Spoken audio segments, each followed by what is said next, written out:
ఇప్పుడు మనం చూడబోతున్నది కోయంబత్తూర్ ఇషా ఫౌండేషన్. ఇది ఆల్మోస్ట్ కోయంబత్తూర్ సిటీ నుంచి 20 కిలోమీటర్స్ డిస్టెన్స్లో ఉంటుంది. ఇది ఎంట్రన్స్. లింగం ఉంటుంది, లోపల టెంపుల్ ఉంటుంది. ఇలా స్ట్రేట్గా వెళ్తా లెఫ్ట్ సైడ్ రైట్ సైడ్ అన్ని కోకోనట్ ప్లాంటేషన్ చెట్లు ఇంకా గార్డెన్ ఉంటుంది. ఇక్కడికి బస్ ఫెసిలిటీ కూడా ఉంది. కోయంబత్తూర్ నుంచి వెళ్ళి ఇక్కడికి డైరెక్ట్ తమిళనాడు బస్సెస్ ఉన్నాయి. దీంట్లో ఎంట్రీ ఫీజు అయితే ఏమి లేదు, కానీ బైక్ పార్కింగ్ కార్ పార్కింగ్కి ఛార్జ్ చేస్తారు. బైక్ పార్కింగ్ అయితే లెఫ్ట్ సైడ్ వెళ్ళాలి, అక్కడ ఒక 10 to 20 రూపీస్ తీసుకుంటారు. కార్కి అయితే 30 రూపీస్ తీసుకుంటారు.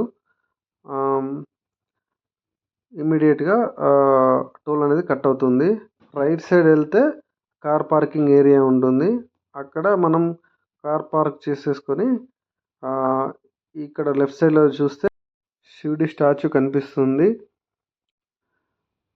ఇప్పుడు మనం దగ్గరికి వెళ్ళేసి చూద్దాం, దర్శనం చేసుకుని వద్దాం.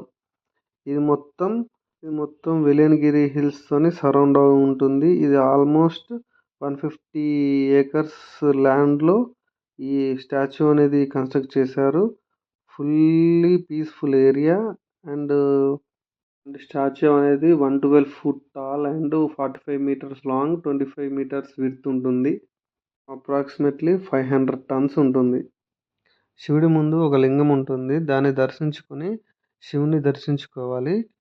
లింగానికి పూజ చేయడానికి వాళ్ళు మనకి వాటర్ అండ్ ఒక పువ్వు ఇస్తారు. 40 రూపీస్ ఇస్తే మనము లింగాన్ని పూజించి దాని తర్వాత శివుణ్ణి దర్శించుకోవడానికి వెళ్ళాలి.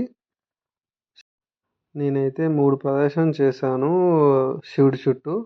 శివుని మెడలో చాలా పెద్ద రుద్రాక్ష మాల ఉంటుంది. పాము, చెవికి పెద్ద పోగు. చూడడానికి చాలా అద్భుతంగా ఉంటుంది ఈ దృశ్యం. సైడ్ నుంచి చూడండి, చాలా బాగుంటుంది. మనము లోపలికి వెళ్ళకుండా మనకి ఒక ఐరన్ నెట్ అనేది ప్రొవైడ్ చేశారు. సో మనం అది దాటి వెళ్ళకూడదు. అందరూ తప్పకుండా విజిట్ చేయండి. ఓం నమ శివాయ.